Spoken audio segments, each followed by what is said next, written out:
Welcome back नाजरीन, आप देख रहे हैं द लॉ शो। मैं हूं जाकिर ख़ान।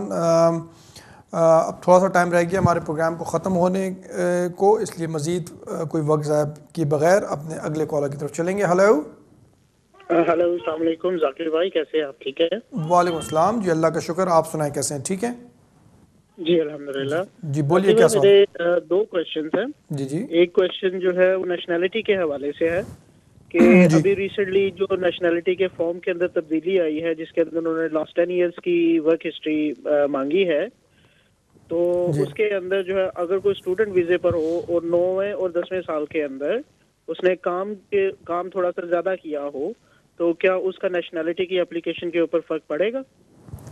जी बिल्कुल फ़र्क पड़ सकता है।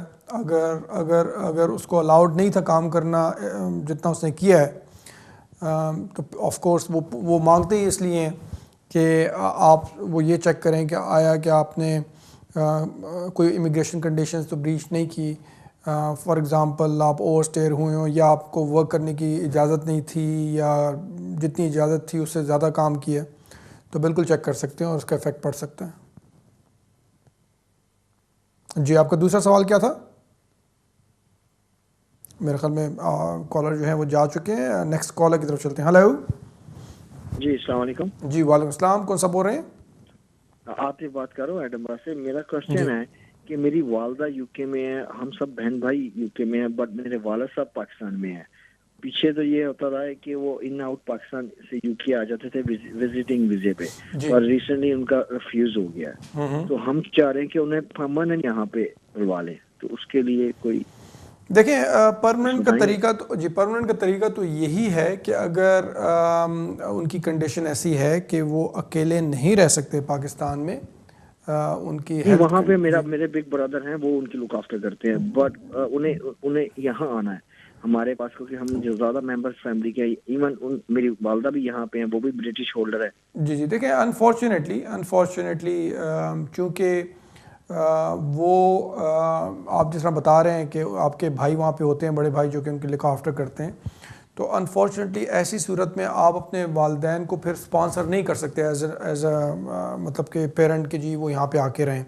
उसकी फिर दूसरी सूरत ये बन सकती है कि आपकी जो वालदा हैं, यानी कि जो उनकी वाइफ हैं, वो स्पॉन्सर करती हैं, और लेकिन उसमें उनको शो करना पड़ता है कि वो काम कर रही हो यहाँ पे, 18,600 मिनिमम उनकी इनकम हो। और राइट, यही तो प्रॉब्लम आ रही है कि वो ओवर 80 ईयर है और हाँ, डिसेबिलिटी है, उन्हें वो काम तो कर नहीं सकते। करनी मैं इसी पे आ रहा, तो इसलिए फिर वो या फिर दूसरा तरीका ये है कि उनकी सेविंग्स इतनी हो जो कि बनती हैं तकरीबन मेरे ख्याल में 62,500 के करीब, वो इतनी हो कि 62,500 पाउंड्स उनके अकाउंट में 6 महीने के लिए हों, तो मतलब वो फिर स्पॉन्सर कर सकती हैं।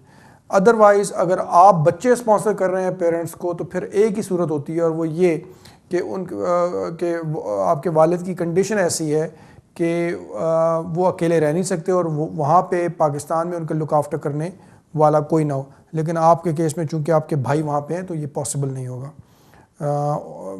मेरा मशवरा यही है, क्योंकि इससे ज़्यादा डिटेल में तो मैं अभी टीवी पे नहीं बता सकूँगा, कि आप किसी वकील के पास जाके इसको डिटेल में डिस्कस कर सकें, ताकि आपके सर्कमस्टांसेस के हिसाब से आपको सही तरीके से गाइड किया जा सके। बहुत शुक्रिया। नेक्स्ट कॉलर की तरफ चलते हैं। हेलो जी, अस्सलाम वालेकुम। जी वालेकुम अस्सलाम। कौन सा बोल रहे हैं? साहब कामरान नाम है मेरा। मेरे दो सवाल हैं प्लीज। जी बोलिए, क्या सवाल है? जाकिर साहब, एक तो ये कि अभी मेरा 5-10 डेज बैक मेरा ILR लग के आया 10 ईयर्स बेसिस पे। जी। तो अभी मेरा बेटा पाकिस्तान में पैदा हुआ है, उसकी एज है तकरीबन 7 ईयर्स, और वह यहाँ पे डिसेबिलिटी स्कूल में जा रहा है। वो डिसेबल है, सीवियर डिसेबिलिटी है उसको। तो मेरी वाइफ का और बेटे का वीज़ा जो है ना, अभी मैंने ये आपसे क्वेश्चन करना था कि मैं अपने बेटे के लिए क्या डिस्क्रिशनरी लीव अप्लाई करूं, या उसको ब्रिटिश रजिस्ट्रेशन के लिए भी अप्लाई कर सकता हूं, क्योंकि अभी मेरे पास ILR है। देखें, दूसरा क्वेश्चन ये है। जी बोलें। जी बोलें। दूसरा क्वेश्चन ये है कि लास्ट 10 ईयर्स में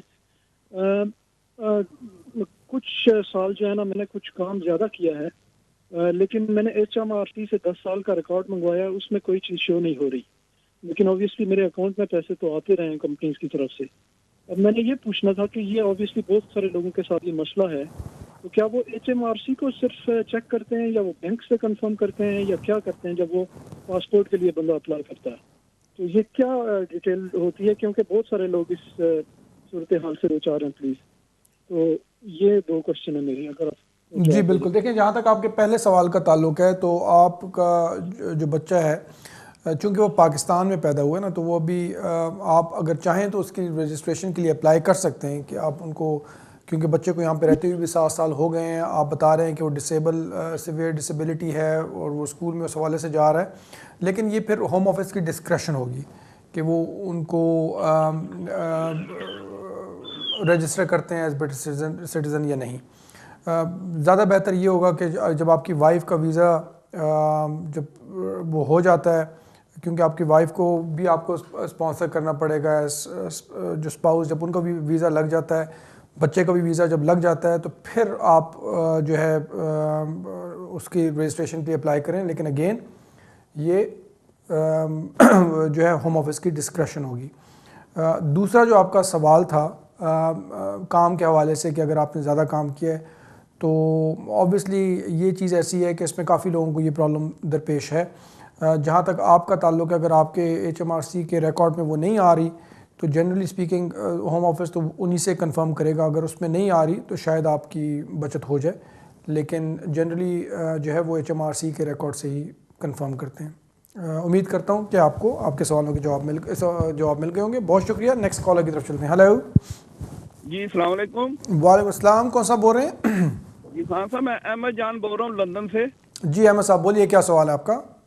सर जी, मैंने 15 मई को मैं और मेरे पार्टनर ने हमने डाली थी एप्लीकेशन लिवरपूल में कि हम इकट्ठे रह रहे हैं 3 साल से। जी जी। तो वो उन्होंने 20 तारीख को रिफ्यूज कर दी और उसका रिफ्यूजर नहीं भेजा हमें। अच्छा। तो हमारा वकील चला गया कोर्ट में, लेकिन ये 9 मार्च को उन्होंने एक लेटर हमें लिखा है जिसमें मेरी कुछ 10 साल पुरानी पे स्लिपें मुझे भेजी और साथ में एक लेटर भेजा कि ये आपके इम्पोर्टेड डॉक्यूमेंट्स हैं।